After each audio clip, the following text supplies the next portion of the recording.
Oh man, it's gonna be a banger. A little casual Friday. How do we start? How do we start the show? This thing goes on, and then we get energy when Casually start the show. What is up, everybody? Welcome to Casual Friday. Let's go. Casual, man. So casual. Presented by Bet365. Never ordinary. The fellas with you, getting ready to send you off into your weekend. Spirits are high. Nuggets on a little win streak. I'm feeling good, man. How's everybody feeling? Great, dude. Feeling great, man. Dude, Friday. I'm feeling unforgiving. Friday on a 5-game win streak. Oh no, here comes lightning. We're going to give some hangover takes. But I was doing some reading this morning, and I saw a trend about foul rates in the NBA. Plummeting. Last game, very physical. Was there something to it? Is the NBA stealth changing the rule book right before our very eyes in a way that might help the Nuggets? We'll talk about that. Stay tuned. Also, who's the most popular team in the NBA according to national television rankings? Well, the answer might surprise you. It might be your Denver Nuggets. And then, of course, we have our artist back. We could finally talk about Jokic's new logo. Yeah, I mean, we could have talked about it without you. I mean, you could have done it. We talked about the Clippers. No, I saw. I know you saw. You saw your comment. I know. Yeah. This is what it must be like to listen to you talk about basketball. I thought they were clean. You might be better at talking about basketball. Do you want me to talk about the No, not yet. Help me do that. I got Brendan Vogt. Looks like a cruise ship. Here's the deal. The energy you guys are feeling, it's coming from me, it's coming from Kale, it's coming from D-Line, because it's Dune 2 night, baby. We're going to the cinema, dude. The cinema. Dude. What's Dune 2? Dune? For anyone that hasn't seen... I'm not up to date on the Dune franchise. Anyone who's not seen Dune, you are slipping. Dune is about to be like a masterpiece series that will be important in the history of the U.S. It's that good. We're that good, man. I've seriously never seen it. It's going to be Star Wars level. Like it's that cool. Good, huh? I'll tell you what. A lot of people like their favorite book series, like sci-fi series for books. So, but I always heard it couldn't be adapted. You think? So the reason it couldn't be adapted is because they had limitations from just technical limitations. But now we're there. Now we're there, and they've decided to split. Like the book is so thick and dense that the original version of it, they condensed it down to one movie. And it's the perfect director. We could do a whole segment, but the point is... Why are you interrupting? This is great stuff. People like it. People like us for our personality, man. We can dip a toe into other waters every now and then. Anyway, you're going. Do you want anything else you Dune talk. Dip a toe into some sand, dude, on Arrakis. What's the problem, Bob? What's Dune about? So the premise of Dune, quickly. I'm on Vote's side now. Just quickly. The just premise give me of Dune, like a 30-second elevator pitch. There's a very precious substance called spice. This sounds like Avatar. One family is in control of it, and they're an evil billionaire family. Okay. And another family is told to take over the spice production, and by the emperor. And so then a war breaks out, and this is very similar to Avatar. One of the prince of the good people, the good side, the Harkonnens are the bad ones. The Atreides. Is cast into the desert. I tried to help. He's cast into the desert, and it's very interesting. Okay. All right. Sounds great. Harrison Wind also joining the show. I'm intrigued, I'll say. Maybe I'll look into seeing it. Excellent. Maybe. I have been on a little bit of a movie kick, man, lately, so I'm into some movies right now. Although I have no time. I don't know. I probably won't do it. I'll just watch Bluey with the kids again. You should have had kids then, dude. Sorry. Guys, Nuggets got the win last night. Slept on it. Ruminated on it. Thought about it. The Nuggets, man, are in the zone right now that it's just so fun. The Murray piece of this sucks, although, sounds like he's going to maybe give it a go tomorrow, which is all right. Vote, you were at the arena. You didn't get to give extended thoughts. Let's start some hangover takes here. Hangover takes. Where do you want to start? First of all, I'm going to start with the hair of the dog that bit me. It's Miller time, as you guys know. And then also, as far as the takes go, the first thing... Are you hungover right now? The first... No, I don't know. I mean, hair of the dog? It is 4 o'clock in the afternoon. On a Friday. This is me in Vegas. I'm hungover at 4 p.m. Yeah. Just kidding. I was sober last night. But all I needed were the vibes in Ball Arena because, honest to God, I thought this was palpable. The fact that it was a finals rematch was cool and a moment and an event. And I didn't know that it would be, right? Like, we previewed the season, our little side quests, all the things we kind of wanted and talked about. I didn't really think about this one. And it was a very cool vibe in Ball Arena. The Nuggets were locked in. but the crowd was too. There was a collective kind of, oh yeah, there's a banner up there. Right. And it was just, and it felt like playoff basketball too, which would be my second note, which we're going to talk about more on this show, but what a physical game. Yeah. What a physical game. I want to throw to you guys, because we did not, us three were on the show last night. We really didn't lean into the finals rematch portion of this. We talked about it, of course, but to me, maybe being in the arena, to your point, really did it, but some of this is on us, but some of this is also probably just on the general NBA storytelling, that it didn't feel necessarily to me like a rematch. Yeah, probably our fault on that. I mean, I think so. Our bad. We can't rely on the NBA for that stuff, so it's kind of up to us. It's a good point. We Was might it have dropped the ball back-to-back? a little bit. I thought we were just idiots. Well, That's what it is. What's interesting, man, is being at practices, being at the last couple games before last night, every player was getting asked the same question.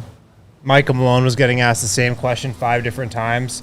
Does the Heat coming back here invoke any finals memories? Do you get up for this one more because it's a finals rematch? And all the players were like, nah. It's just another game. What does that tell you? I'll tell you what it tells you. The Nuggets beat the Heat in such Yeah, this is it. dominating fashion that they didn't even form feelings of rivalry. That's true. They were like, "Oh, we just took our medicine." Banner- Well, thank you much. It was Banner just another night- playoff series. Banner night versus the Lakers, that felt like a rematch. Yeah. That felt like something. This one was kind of like, Man, oh, that's right. It I was don't the know. Heat. But everybody was just like, yeah, I mean, we want to beat them, but it's just another game. I believe Malone when he says that stuff, especially because a coach kind of, I think, can't get caught up on. I'm talking more about the players more so than Malone. But So yeah. no, but I was going to get to. I do think sometimes I'm not going to go so far as to say as they're being dishonest, but I kind of think there's a fundamental disconnect between the moment they're asked that question, what their explicit answer is, and then how they actually approach the game once it starts. Because they were locked in last night, and the guys after the game all kind of agreed to that. They wouldn't say what you just said, right? They wouldn't say, yeah, we really wanted it because it was the Heat, but everyone was talking about how locked in they were. And the reality is they did not approach this game like they would the Pistons. So no matter what they say, I actually did think there was a little bit, especially from Mike, of like, you know what? I owe these guys some. I mean, but this game was post text message. PTM. True. It was That's a great PTM. point. That's a We're great Life is different. PTM. yeah, we're, great point, We're Wade. AJ. We're PTM. Man. yeah. We're Those also- are the stages of the Nuggets season. BJ, Yeah. AJ, AJ. A, PTM. PTM. Oh, And then PTM. ATM. Not ATM. After After text message. Yeah. You'll Man, this is so dumb. message. This is rough. PTM, ATM. Or I was thinking post text message originally. yeah. Post. Yeah, post. I think for me, and we talked about it a little bit yesterday, but I'm kind of curious just to throw it back to you. The Michael Porter aspect of this, I feel like even we underplay. We went into it yesterday. It's not like we didn't touch on it, but the more I ruminated on this, the more I felt like I was like, no, man, Mike's coming around. Like Mike's having a little bit of a moment. Now, he needs more games for me to really, truly feel like it's a moment, and it's not like every game over the stretch has been great. There hasn't been a consistency. If this was Jamal, I'd be upset about the inconsistency. But the peaks are Murray's consistency is more important. Porter's peaks are more important because Jokic and Murray are like you got to have those. You can't win without in the playoffs. You can't win without both of them being good. But Mike, that's the one that raises your ceiling to champion. And the fact that we've gotten 2 out of 4 games now of a peak Mike to me is like understated how important that is. Yeah, a couple things on that. The first is what Malone brought up after the game. Now, stick with me here. I'm not trying to be antagonistic. These 2 games happened without Murray, more or less. And the point I'm trying to make is that second option MPJ, oh no, Murray, he's going to get 30 shots up. That's been more of a theory and an idea than a reality for the most part, I think. But these last 2 times, he's actually stepped up into a second option. In many ways, obviously everything runs through Jokic, but as far as scoring last night, he was a first option, and he looked really comfortable with it. Yeah. So I think that's meaningful. The second one I'll tell you, like being in the arena, my biggest takeaway watching Mike was how well he was moving on the second night of a back-to-back. He was flying around. He looked very comfortable attacking the rim. And almost to the point where I was like, dude, what injection did they give him? Because I don't think we've seen him move like that in a bit. That's dope. So I just thought he was really locked in on both ends, moving well physically. And wherever his confidence was in the first third of the season, we're a world away from that now. I think he has it again when he's shooting, and it helps to hear Malone and Jokic really just tell him after the game, we love when you shoot, man. You carried us. Yeah, dude. Like, when I think about MPJ, it's like his success or failure in your mind should be only based on whether or not you think his back will last for an extended period of time, because it's never about what he can do on the basketball court. Like, if he can get right and his body isn't holding him back, there's truly no limit to what he can do. Like, if you don't see the potential and just the ability that Michael Porter Jr. has, and you want to trade him or something, like, you're just basically should be saying, like, I want to trade him because I don't trust his back. But he's an incredible basketball player. I would be very curious for these people that know how to like look at 5-game stretches of a player's career. I would guess that Porter has not at any point in the season had one of his five best game stretches. You know what I mean? Like a clustered. Yeah, because like Porter to me is sort of defined by these hot streaks he gets on. Dude, they used to be more. The thing is like, it just used to happen more often because he was less injured. I mean, it's like, yeah, well, maybe that's it. That's the point. It's like, he can do it if his body is feeling good. Like, we are in for such a treat. Last night he looked, in the first stretch of the season, he wasn't confident in the three, and then he's overthinking the closeouts, and like, well, you could see the gears turning. And sometimes, Mike is far more talented than he is someone who's figured the game out at the NBA level. But last night he was so decisive in like, who's my defender? How am I going to attack this? I'm very willing to drive the floater, the mid-range, the three. So he looked like he knew how to get himself open and how to get himself buckets without He was Murray. moving downhill last night a lot more than he normally does. It was you could tell from that standpoint the mindset shift of having Jamal Murray be the one that runs the show that's being relied upon, and Mike is like, I'm ready when you need me, to the guy that's like, I have to make something happen. And I should go get the ball. And he stepped up, which is very encouraging. Well, my favorite play from Mike last night was the one where he just, like, shoved that dude down and then finished. Remember that play? Yeah. I forget who it was. Was it... No, he went beast mode on him. Was it Jovic or Cody Martin? It might have been Martin. It might have been Martin. Maybe probably. Martin. Too smalled him a little bit. He just drove by him, gave him a little shove. Dude fell down, and he just, like, finished it. I mean, that's kind of the new wrinkle to Michael Porter's game that I feel like we've seen more and more this season. Getting to the rim. Yeah. Getting to the rim, finishing through contact, making, plays at the basket that he never really made over the last couple of seasons. And, I mean, he's just rounding into a complete offensive player. That, to me, is like the theme of Michael Porter's season. Yeah. He's not just a shooter anymore. Yeah. Right? He's a complete offensive player. He's an elite shooter, but now he can take his guy off the bounce, shoot the mid-ranger, or get all the way to the rim.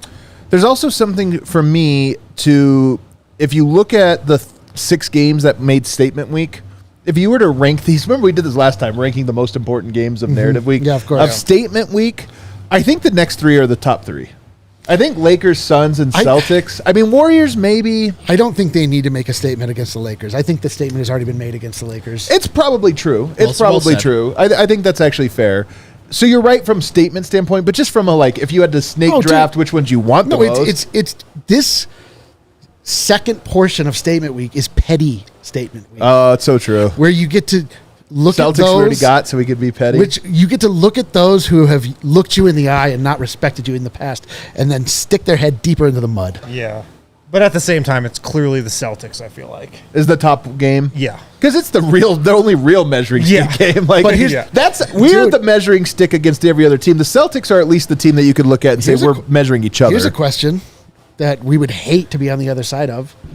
Should the Nuggets shut it down for that Celtics game so they don't show them too much before a potential finals matchup? Yeah, I'll hurl myself off a roof. Good question, though. No, I don't really believe in that stuff, to be honest. I don't either, and I just don't we see people do that. Yeah, but not but interconference. I don't think interconference. Stupid for. I just don't think there's much to it. The other thing about Celtics ain't making Denver out the too East. is like to be in those games you don't necessarily. They went to the Jokic Murray pick and roll again. Right, that's exactly it. I mean, you're just like, Oh my God, they're showing their hand. Aaron Gordon at backup center. What? You you guys know this. Like, if you have that middle, like, think of the variations you could come up with that they never think about. Like, Christian there's Brown. also just timing. It's stuff That's what I mean. where it's like, all right. Shit where you're like, man, I wasn't expecting Brown to cut. They do have smart players. Like, they do. There are things there. There's something to it, but I would say you can get too cute by half. I think sometimes doing that, especially interconference. I think in your own conference, I get it. But when you're going there, it's like, I guess you just play them straight up. Then you just don't. You just play them straight. That's how it is. Employ any 100%. 100%. You play them straight up, and I just think that game is a nice measuring stick game. Also, like, you did make a statement against Boston already. To your point, you already did that, so you get a chance to do it again. The other thing that happened, by the way, real quick before we take our first break, the other thing that happened last night, the Thunder lost to the Spurs, and Victor Wembanyama went off in the fourth quarter. He was pretty awesome, man. But the Thunder lost last night, and so now it's only a half. The Nuggets are only a half game behind the Thunder, one in the loss column, and then of course tiebreaker. But it just is one of those things where when you start doing this time of year, every day you kind of do the standings watch.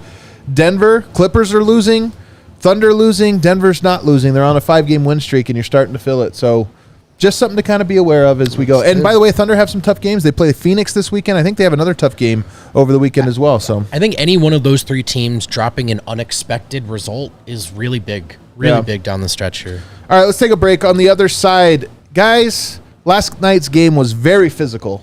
Oh, was maybe not a coincidence. Maybe a trend in the NBA. So says Tom Haberstroh, and he has the data to back it up. We'll talk about it. Guys, it's Miller Lite. It's always Miller time. Hell yeah, dude. Here at DNVR. What you love about Miller Lite is it's a light beer, but it's great tasting and only 96 calories. It's the beer that strips away everything you don't need and holds on to what matters most. Great tasting, less filling, only 96 calories. Miller Lite is the original light beer since 1975. Perfect for any occasion. If you're at a sports bar, if you're at a buddy's house, if you're just out wherever, a Miller Time always tastes great. Times change, but you can always enjoy the great taste of Miller Lite. Tastes like Miller Time. To get Miller Lite delivered right to your door, visit MillerLite.com/DNVR, where you can find it pretty much anywhere that sells beer. Celebrate responsibly. Miller Brewing Company, Milwaukee, Wisconsin, 96 calories per 12 ounces. Dude, Miller has a good brand. Like a really good brand. By the way, tomorrow we are doing a watch party. Or I'm sorry, watch along. We're doing a watch along. A watch along, and we are giving away. Where's our sign at? It's right back there. You it's see not the this sign? one. No, we're not giving. We are giving. If you've seen in Studio B, there are 2 signs on the wall in Studio B. It's not that one? No, it is a K-Max told us it was this one. I've seen them. They're not. Okay. It's like this one, though. Well, we'll just say at this moment, we'll say we are giving away a neon sign. Giving away? An official neon sign straight from the Molson Coors Company. And all you have to do is watch along with us. So tune in. There's a QR code that'll be on the screen. You just do that. You fill out, you put your email in so we can announce the winner, and you'll get it. So tomorrow's watch along. Wow. Nuggets, Lakers, you're going to want to watch it, and then we'll ship it right to you. It must be in the lower 48. Only caveat. Sorry, Serbia. We're not shipping that to Serbia, sorry. $1,000. We love you guys, but sorry. I'll bring it over with me next time. Enjoy an ice cold Miller Lite while you're watching the fellas tear it up, and while you're maybe, hopefully, watching some of your bets pay out. And at Bet365, it's never ordinary. There's no such thing as just an ordinary Nuggets game, an ordinary Nuggets possession. They should all be epic. With Bet365, they can right now. New customers can choose between 2 offers when they open an account at Bet365. Use the code DNVR365 to sign up. Deposit $10. You can choose between a bet and get offer. Place a bet of $5 or more and get $150 in bonus bets, or a first bet safety net offer by placing a bet up to $1,000. And if your qualifying bet loses, you receive a matched refund in bonus bets. Tons of boosts. There's the NBA early payout offer. I've told you about that before. Every now and then, if you see that offer available, you can bet and get your straight bets paid out, or your parlay selections marked as a winner when your team goes up by 20. You do have to be 21 or older and physically located in Colorado. Please gamble responsibly. If you or someone you know has a gambling problem and wants help, call or text 1-800-GAMBLER. I'll tell you what, too, the Nuggets have been getting up by 20 lately. They have been getting up by 20. So that's a dope early payout. There you go. Good point, Eric. By the way, real quick, one last hangover take. This comes courtesy of you. Thomas Bryant last night received his ring. I tell you what, Jeff Green, Ish Smith, Thomas Bryant, they have really made them feel loved. You know, this hasn't been like, here's your ring, man, good job. You know, whatever. They were so excited for Thomas Bryant to get his ring. Probably the least impactful Nugget of the championship. One exception to that. What's that? One player has been excluded from that level of Hey, he didn't win a championship with them. He requested not to be a part of the team. It's a different circumstance, and you know it. I love that, though, because this is a real take that I have. The Denver Nuggets took them a long time to win their first ever championship. Every player on that roster is a Nuggets legend. Every single one. Even Davon Reed. Oh, I know. They're like, you're our hero forever. Forever. Dude, we never got the Mr. Dependable ring presentation. Well, he's not in the NBA. We even got the Jack White one, huh? Remember it was like a video of him? I'm telling you, we never got any media for Davon Reed. That's a shame. Mr. Dependable. Come on, Nuggets. Do better. Do better, man. Do better for Mr. Dependable. Thomas Bryant was promptly escorted out of the building, though, after receiving it. Was he, though? Promptly. I don't know about escorted. Like two security guys come up and be like, all right, Thomas, time to go. Word on the street, and I did see it in an ESPN write-up that they put him in the back of a Thomas cop car Bryant after? promptly left the arena. And I just, if this is true, I just love this idea that they're like, yeah, you can be in to get your ring. The second he put it on his finger, they're like, you have. Adam Silver's like, all right, get him out of there. Get him out. No, wait, get him out. He wanted to leave. Yeah. Well, That's what it is. He feels awkward.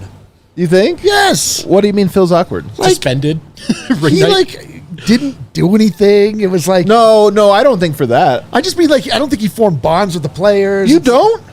No, I heard Thomas Bryant was a phenomenal teammate. Okay. I'm So you serious. I think heard the that. Nuggets kicked him out? No, the NBA did. He was suspended. You not remember? He got suspended. So he was suspended. When you're suspended, He wasn't you're supposed to not- be able to be You're there not last supposed to night. be inside the arena, but they made an The exception. NBA made That's an amazing. exception. So he made the exception, but apparently as soon That's as the incredible. ceremony was over, it was like, sir, you He need to come had with to, us. yeah. You know what that Like, because he was suspended. That reminds man. me of when Kyrie couldn't play because he was vaccinated, but he could sit courtside. right. So dumb. Anyway, I We're imagine such that was idiots. a weird high. They were all excited for him. I heard he was a phenomenal teammate. Like obviously it didn't go the way he wanted. Gets thrown to the bench, but I heard he was like engaged in everything the whole time and whatever. So I think they actually genuinely love him, but there is a moment where it's like, hey, we have a game and you are legally obligated to leave the premises within 2 minutes. Right. So Dude, good. it's like a Then he's just in an Uber by himself with a with a $20,000 ring. Just like, wow. Actually, I don't know how much. Pulling the $80,000? game up on Stream East in the ridiculous. Uber. it's like a deadbeat dad. And you're like, all right, you can come to the school. Yeah. That's it. You can't meet the teacher. That's right. You have to get out of Drop there. the Sit kid in the off. back for the play. Wave. Out of here. All right, Tom Haberstroh, you guys. Very good reporter. He has a Substack. There's so many good writers on Substack right now, man. I'm going to go broke paying for all these great writers around the NBA. But Tom Haberstroh, his corner, I always love when somebody comes up with their own corner. His corner is like weird statistical deep dives, and then he really pulls on the thread to find out what's interesting. Well, he also really goes into refereeing. He finds these trends in refereeing. Let me give you a first piece of information. Since the All-Star break, unders in NBA are 46, 18, and 1. That's 72% hit rate for unders. Wow. Seems For very relevant. unders. That's a lot. So if you just bet every under, you'd be filthy rich right now coming out of the All-Star break. Here's another one for you. Offensive rating, if you do a rolling average of offensive rating, it peaked on December 17th, kind of had a little bit of a dip, and then peaked again on January 22nd, which is when Luka had his 73-point game. If you Yeah. remember, Yep. 4 days before Joel, Yep. but he had a 70-point game, 62 from Dude. Karl Anthony Towns, 60 whatever, and there was this peak in scoring, not individual scoring, but team scoring. Since then, it's been a pretty steep drop in team offensive That's efficiency. incredible. Team offensive efficiency. And then you look a little deeper. Okay, is that maybe it's a coincidence? Well, come to find out, free throw attempts per 100 possessions have had a pretty steep decline from 23.5 in November, 23.1 in December, 22.9 in January, to now in February, 20.6. So basically 23, now 20 and a half. Damn. It doesn't feel like a lot, but that's quite a big number of a drop, especially when things were normalized, like it was like normal. And it makes me think, I watched last night's game. That was physical as hell, and I kept thinking, like, This is what are these amazing. officials doing? Dude. They weren't blowing their whistle. I kind of wonder if Adam Silver and the league's front office was a little embarrassed by the fact that He should be. 60 points became an every game thing for a while there, and they were told their officials, hey, stop calling the BS, man. Tighten up a little bit. And if we are not noticing it, but actually the game's being allowed to be played a little more physically. Well, they were definitely embarrassed. You knew they were embarrassed when Adam Silver was at the All-Star game, Yeah. and he was like sarcastically congratulating the Eastern Conference for scoring more points and winning. You saw he was embarrassed then, and they should be embarrassed. I mean, the offense and how easy it is to score is a joke right now. You're not allowed to play defense, and I love it. I love this shadow course correction. I'm all for it. Dude, it's beautiful. It's beautiful. Like, the NBA was becoming so farcical in that Luka, like the Luka 70-point game was wild. Like, both impressive, but also like annoying. And it sucks to be second to get 70. Both scored 70? Dude, it is unbelievable. And on each of those nights, a different player scored 60 in a loss. On both of those nights. The wildest thing, the craziest thing is that this also greatly benefits the Denver Nuggets. This is where I wanted to go. The Denver Nuggets play the style that low foul calls don't affect, because they always get low foul calls anyway, and they have a live oak that hangs out in the middle of their paint and will just get chopped at every night. And like a live oak. Dude, that's the thing. It's like, that's why Joel Embiid now, a player like Joel Embiid, to have to be stout and take on contact, we'll see what that looks like. Kale, check the timeline for my tweet of Jokic's arms. We had a good picture of his arms yesterday. That game was so physical, and I got to give Jokic a lot of credit. He could have complained a lot yesterday, and there were a lot of times when he almost did, and he's just like, you know what, I got to keep going, put my head down and keep working. And you saw last night was a top 5 arm scratch night for Jokic. Dude. Yeah, he got a couple new ones. And the ones he had were so red and bright. Kale will bring it up here in a second. Like, I now am nervous he's going to retire early from, like, hepatitis. Look at this arm, man. Zoom in a little there, Kale. Look at that thing. Look at both arms. Look at the inside. How do you get the inside? It looks like he's suicidal. Dude, this is Exhibit A in a trial. It really is. This actually does look like a dead body. Dude, this is a dead body where it's like he was charge somebody for assault for one of these? That's what I'm saying. You could present this and like say that somebody in your life did this to you, and they would go to prison. They would go to prison for a long time. Like, federal prison. I was just playing basketball with a Wolverine. This is like when they're like, we don't. You can be honest with us. You can tell us what really happened. He's like, no, seriously, it was Bam Adebayo. He doesn't clip his nails. Show us on this cutout in the hallway that shows how tall you are. It was also where he hurt you. It was all of it, like all the help. Everyone, they were collapsing in on you. They were beating the shit out of Jokic, man. And I actually think it was a kind of game that, to the point you just made, 3-4 years ago, maybe you lose Jokic's focus. Yeah. Last night he was kind of determined, especially without Jamal, on how to. He wasn't going to score a ton, but he was locked into how to help them win. And that's a really, really mature performance that highlights maybe the most significant area of growth for Jokic as a player in the last 2-3 years. And I think that, man, I'm telling you, this does serve the Nuggets because they just don't foul hunt. They don't have, and to be fair, they don't necessarily have the talent to do that. It's a specific type of talent, a low talent. It's low cunning to be able to draw fouls like that. But the Nuggets, one, don't do it and don't have the players that are built to do it, stylistically. So they're used to this. So it almost feels like you're handicapping the league. Exactly. But not the Nuggets. They're the same. So now the league's handicapped. And by the way, what did Malone say after the game last night, Wind? Felt like a playoff game out there. Because the league already knows how to do this. They already know that there is, now it's playoff book. I just wonder if we went early, and maybe, Wind, it's not a coincidence that the Nuggets are on a 5-game win streak right now. Maybe not. This helps the Nuggets so much. Let's go. The league might be just handing the Nuggets a championship. Dude, why are they doing that? Do they have so much of a bias for the Denver area that they will tilt their entire league, bend their league to our will? Maybe they saw the ratings. We'll get to that in a second. I think it helps the Nuggets defensively, too, because they do have physical, big defenders who like to get a little handsy, who, like to throw some hand checks out there. Go. A KCP, a Christian Brown, an Aaron Gordon. But most of all, it helps the Nuggets on offense.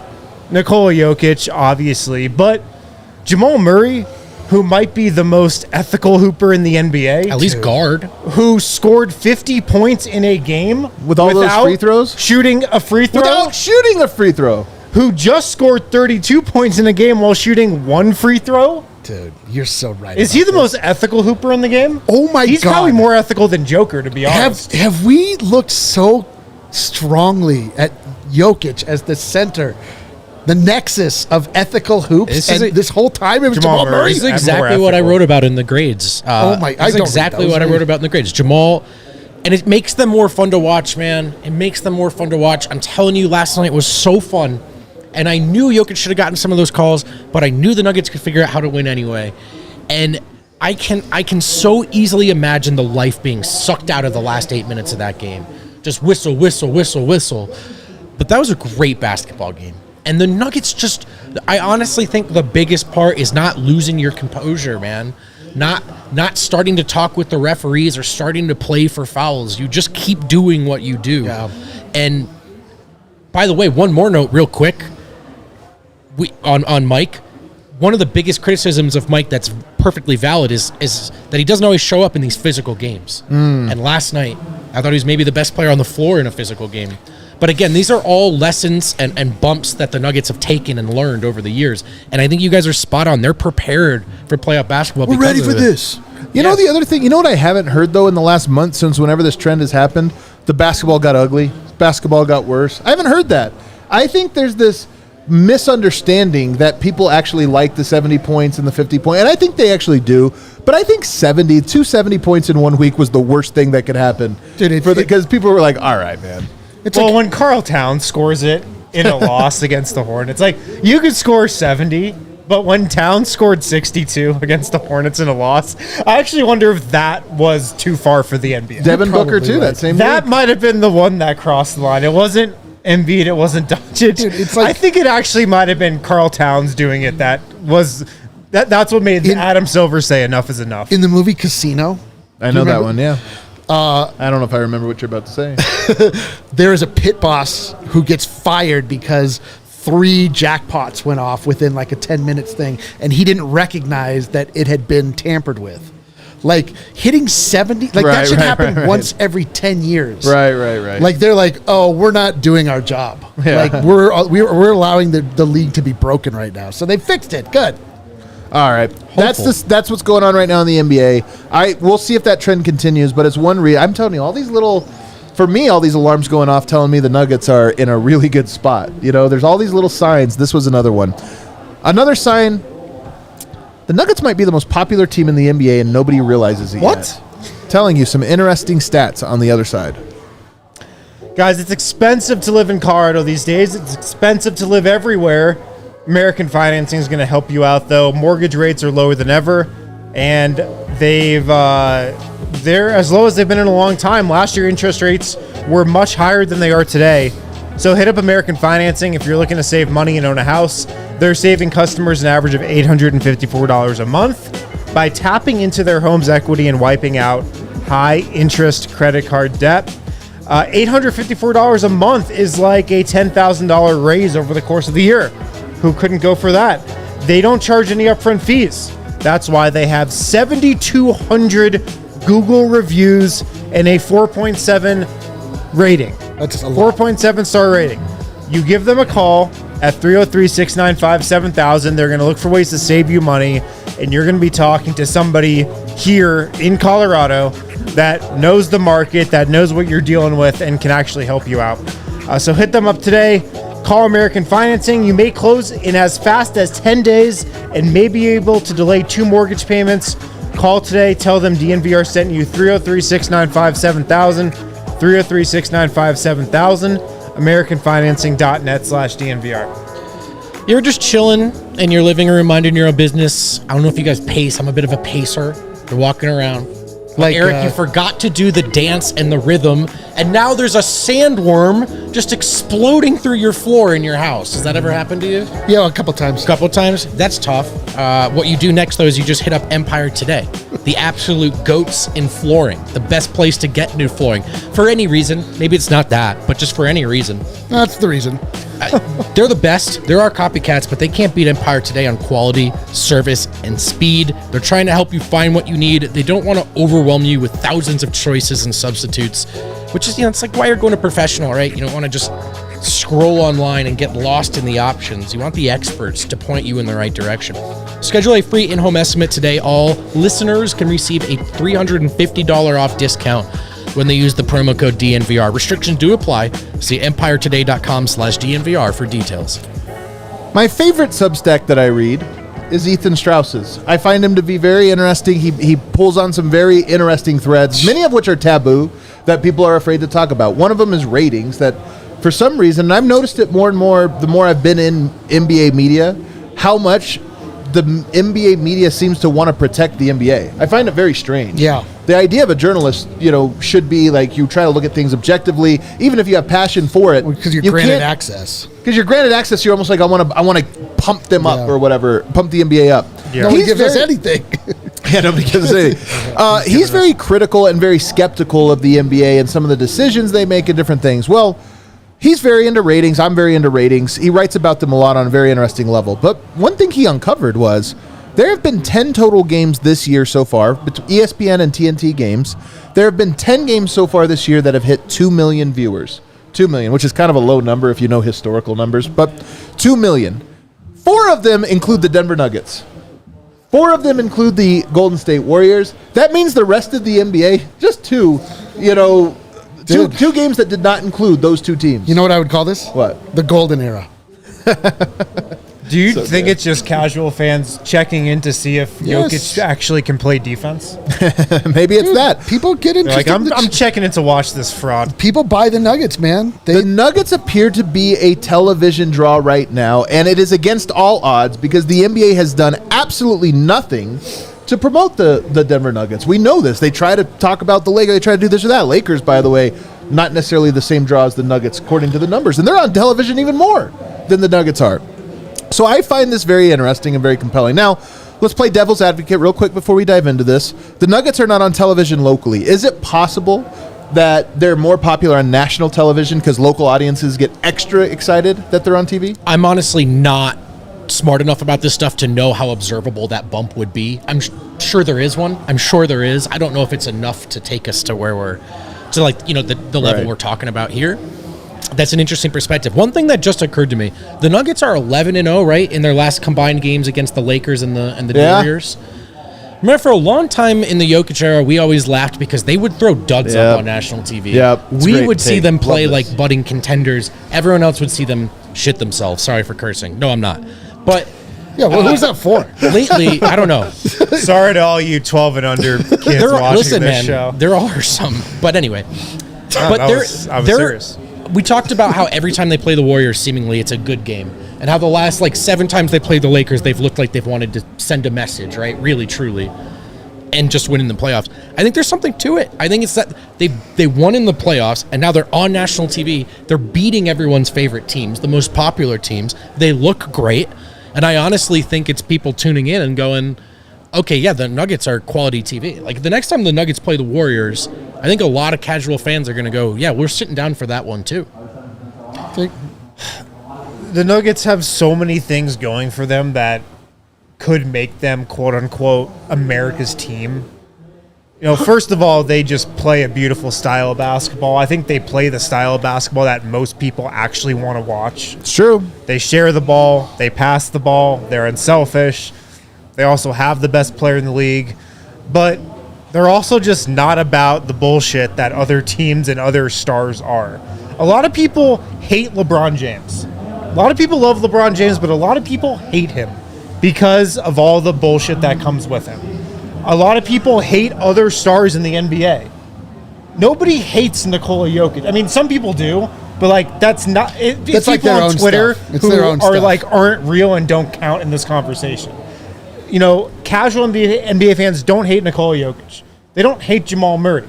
These are just guys that go out and hoop and do their job and do it well and do it for each other, and that's it, and win. Yeah. And this is how it should be, For sure. They truly are just taking the Spurs mantle. It's exactly what it was. The Spurs were super popular, and you can still see the echoes of that around everywhere. When the Spurs show any life, Ball Arena can get taken over by Spurs fans pretty easily. They've been down for a little bit, but that's a proud fan base, and people will buy into that style of basketball. And Jokic is just so easy to follow too. He's like a literal messiah, so it's awesome to follow and be a disciple of Nikola Jokic, to like follow this insane journey where he says weird stuff. He's like so disconnected in a way that it's real. Right. He's just such a joy. And like when people get past the weird ways that he has talked about and actually start to observe Nikola Jokic and absorb Nikola Jokic, it's so undeniable. Yeah. If you take 10 seconds and just learn a little bit about Nikola Jokic, you'll love it. The eye test player. But the ultimate eye test player. I have a couple things I want to throw at you guys, see what you think. Number one, long form storytelling. The Nuggets have been building this for 8 years. Oh yeah, dude. This is a story that people kind of learned in the bubble, saw this team, and then it came back and it was like Murray and Jokic still. And it has been coming for a while. And now this year, we're talking about ratings. This year, they won the title last year. Guess what they did? Brought back their same roster, almost identical. So I think there's something there, whereas we're in the era of Kevin Durant's been on like 4 teams in the last 6 years, and there's just so much change. I think that this is part of it. We're in the era of player empowerment and super teams and changing teams. The Nuggets are a rare example. The Warriors were the most popular team. Yep. Guess what they had? Continuity. They had the same main protagonist. Drink the numbers. So I think that's a big piece of it. We agree? All right. Totally. No, I was thinking that like the Nuggets sort of are the spiritual successor of both the Spurs and the Warriors. Right. They kind of are in the, like, combined them. Yes, there's a Venn diagram where they are in the middle, which seems like an insane statement, except for that they are that good. Right.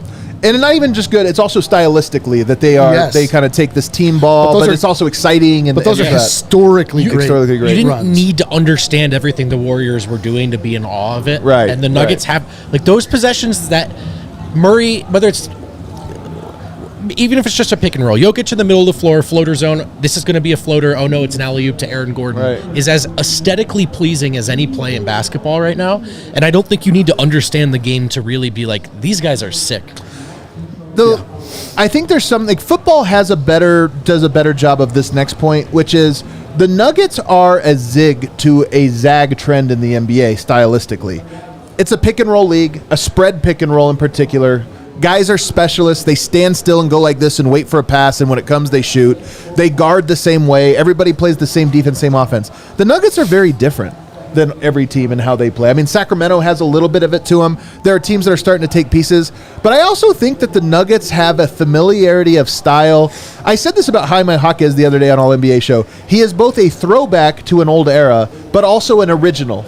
He's such a throwback that in today's era, he feels like a unique thing. I think the Nuggets are a throwback team, but when you put them in this era, it feels like, wow, they're revolutionary. Totally. Yeah. Dude, I think that's an appeal. Jaime Jaquez is a bad boys Pistons player in the wrong era. If he had shorter hair, would he still be? Yes. He's like that. He would be amazing. Like playing next to like Ben Wallace, those two would be amazing. But I think this is true of the Nuggets, though. By the way, he was awesome to watch in person. Jaime, he was flying around, dude. Dude, he plays well. He's a smart basketball player, man. He gives a lot. Some other trends here that I see here. Do we have some other trends? Anything else that you're seeing with this one? With the Nuggets? Here's my last one I have. And I genuinely believe this. We're in the era of over-information on players. I think Jokic the media has hated Jokic because he doesn't give them anything. I actually think, and I've said this before, I think there's a blessing to this. In the void of storytelling from the players and from overtelling the features and the deep and, oh my God, this profile, a lack of that has almost made Jokic mysterious. Jokic's not as interesting as we like. He's very interesting. But there is a level of he's just a guy. But the fact that we don't have all these stories and prepackaged tellings of who he is and the triumph of Jokic, because we don't have that, it almost makes him more compelling. He's more mysterious. And I think there's an allure to that mystique of him.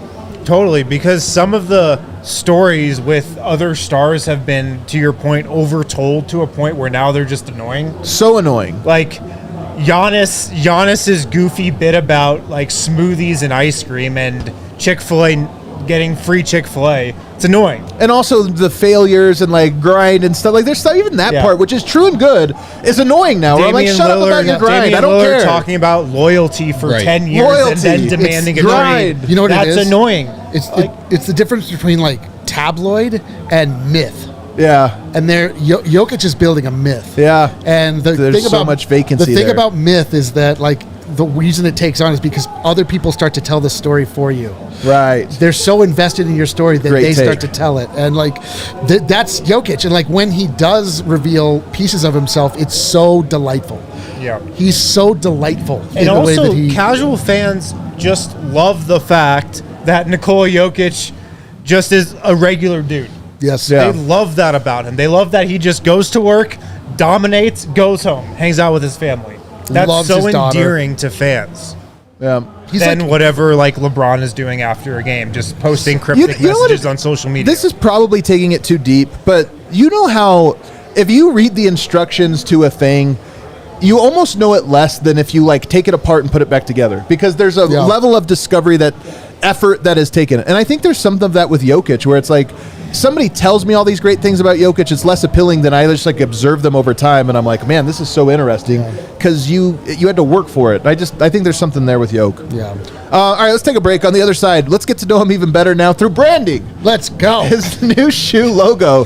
We have the Brandmaster D-Line Co. over here to break it all down, and he has some Brandmaster D has very interesting insights into the tallness of the logo. That's right. Do you need tickets to concert shows, sporting events? Hit up the Game Time app. Last minute tickets, lowest prices.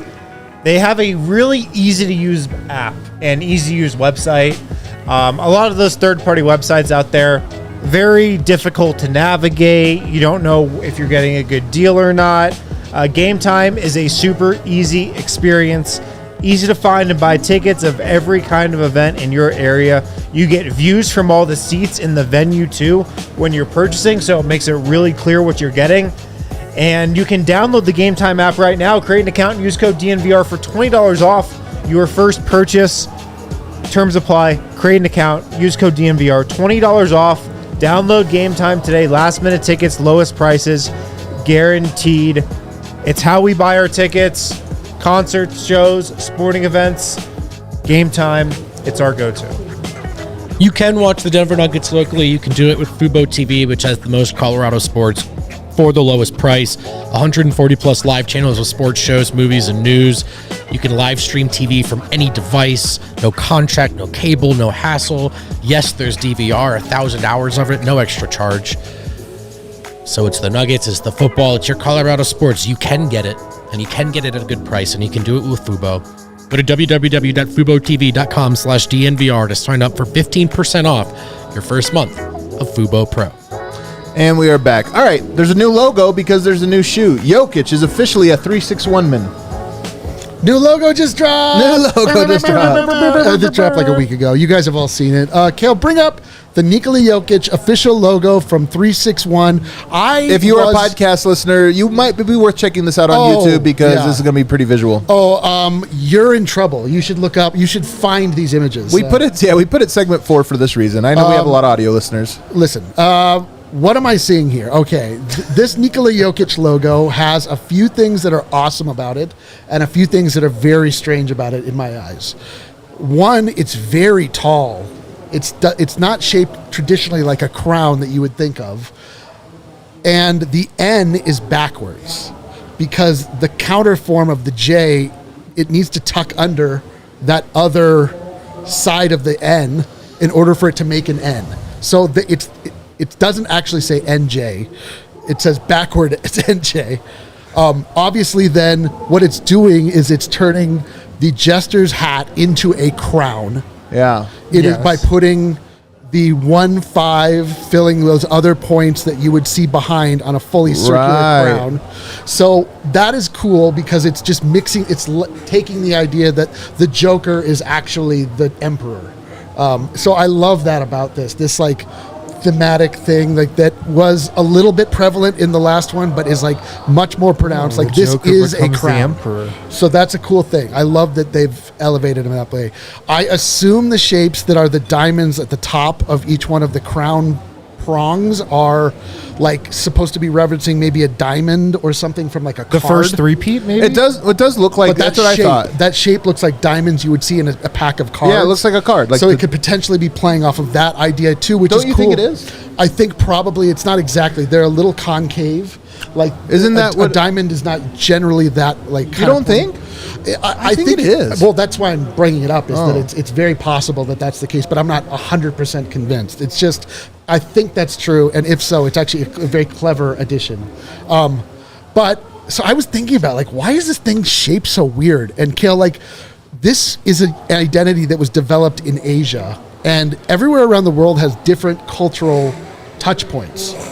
And this is what an ancient Asian emperor's crown looks like. No shit. It is very tall. It is very tall. It gets very narrow. It sits on just the top of their head, and this is like their like a yarmulke. This is their concept in some part Yarmulke's not tall, but good try. I said like a yarmulke, but tall. But tall, yes. Okay. And that it sits just on the. So that's like a cultural touch point that went into making this crown logo, I believe, and why it doesn't totally, to my eye, look like a Western style crown. The interesting thing is that then you say, why would Nikola Jokic not call that out? Because he is not Asian himself. Yeah, it's very I don't interesting. think he looked at the logo before they made it a thing. I think he was like, sure, whatever you want. Like, not that it's a deep problem. Sure. But it's like, it would be like, why is it so tall? It's like kind of weird, right? Yeah. Like, but it does tell you something, because we were talking about this earlier. We think about this is weird that it is not necessarily made for an American audience. It can be, but that this is a thing that is clearly designed for a Chinese audience. That's the other thing, is that kind of this entire, in the best ways, like 361 is staying authentic to themselves. Sure. They are not trying to attempt to make like a howdy, we're an American company. Like, they're making a shoe, I think, both aesthetically and with this logo that kind of appeals to an Asian audience, which is a smart business play, honestly. Like, that's a lot of people that live on that side of the world and are grossly underserved in a lot of ways when it comes to NBA basketball. So whatever, like, I just think it's smart of them to like be truthful to who they are, because you can't even find these shoes over here. I was in Serbia, I couldn't find these shoes. Really? They're like, not, to my way of thinking, not that interested in capturing an American audience. Right. Which so is interesting, a very interesting thing. Like, so, but overall, I think it's a really cool logo. It's just an evolution of what he had already. It's like, it has grown up. It is, it's just that the height throws me every time, and see how the N, they like got the N correct here, like that. This is the original Nike logo, and I gotta say, this one's so much better. Yeah. Well, there's charm to this one that this one does not have. This is a meaner version of Nikola Jokic. I agree with this take. You are right. This is a meaner version. That's my point, is that this is like, he's no longer the jokey guy that last logo had. It was like a little bit unserious. Yeah. And this is very serious. And it's I so like that. yeah. Yeah. Eric, that was a sincerely great segment, dude. Dude, you know what you're talking about. That was good context, good breakdown. Yeah, dude, like everyone thinks I'm a big dumb shit because I talk about the thing I know the least Nobody about. thinks that. I think. Nobody here thinks you're dumb. I like the point about seriousness. I mean, I love the point about it's clearly, and we just know this from the literature that has come out, has all been in Chinese. Like, it's not even like they made a big push. Usually you have a big, like if Nike stole somebody from Adidas, there's a big push to be like, this is our guy now. Yeah. Push. It's almost like it's happening in the other side of the world for the other side of the world, and we are aware of it, but it has in no way been tailored to us. There was one Instagram post about it. Really? Yeah. In English? You're saying, like, from what? From 361. Wow. Who has a very small following on social media. Well, China has its own social medias as well, so it's like, makes sense, man. Totally, They're just like, hey, if you guys want to come over, that's cool. Like, we're having a party over here. We love Jokic, so if you guys want to like get in on that, that's cool. But like, I do feel like this is a meaner yoke, though. It is funny to go, but like, look, we saw the All-Star game. He still has that goofy guy in him. It's still there, fun-loving, and he can be that guy in a lot of different ways. But I would say that Yoke, this is natural, has evolved into a more driven person, it seems, more serious. Yes. And I think angry is not the right word, but there is an edge to it. It's a seriousness. Intensity, It's intense. Intensity might be the right way. Well, it's a seriousness that comes with age, and it comes with the evolution of a character in a story. Like you just evolve. You become the main protagonist, and you are no longer the plucky upstart. And Jokic has made that evolution, and he's, you know, like, in order to be the face of a league to people, you have to approach the league. Like, this is why I got so mad at the avatar for the Denver Nuggets. Right. Is that they were not treating this stuff matters, They were not treating themselves with the requisite amount of respect that they had earned. Right. And so they were forfeiting it. Right. Jokic has earned this level of respect, and he's saying, like, I'm a fucking new guy, and we're not, you know, the times have changed. And I don't care about my logo, but this is why companies rebrand, is that they change who they are fundamentally. And it makes sense for an evolution at this stage in Jokic's career for him to have a more grown-up logo. I agree with that. Man, straight fire, man. plus. That was as good as I hoped it would be. All right, some super chats, and then let's go into our weekend. Ulysses Ventura. I'm from the Bay Area, and I only watch the Hell NBA yeah. because of Nikola Jokic. You're the best, Ulysses. Dude, I've said this many times. When Jokic retires, I'm done covering the NBA. Yeah, totally. Like, it's not even a second thought. Yoke maybe around for another 10, 15 years, though. I'm kind of hopeful. Still got a Fingers decent career crossed. ahead of me. Bird watching with Adam. My guy. Or gal. Or gal. Or gal, that's right. Jokic is stoic like a Serbian crane. Nothing rattles his feathers.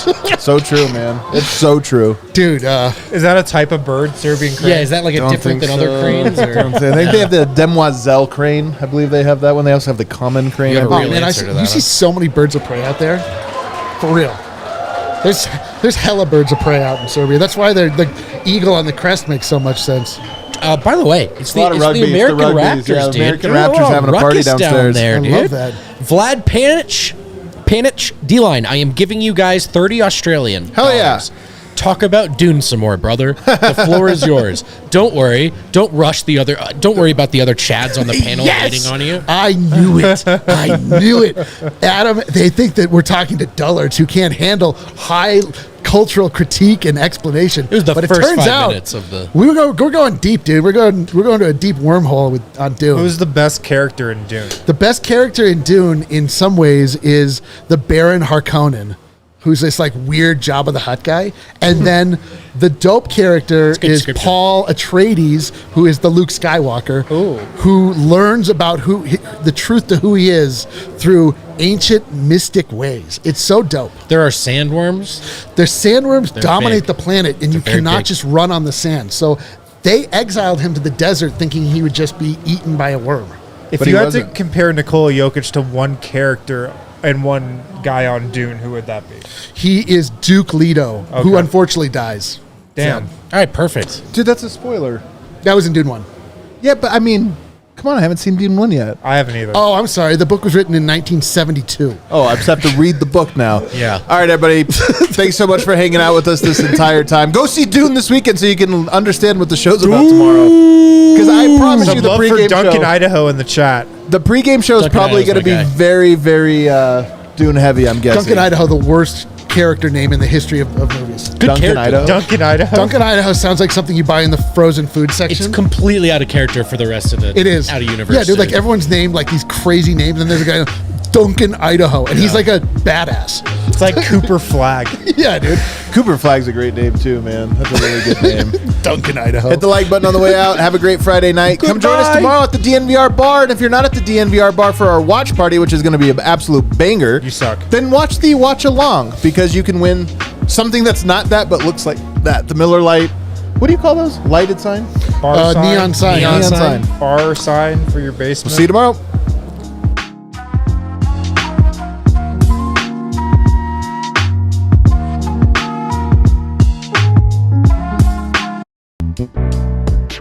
We all silly like the mayor.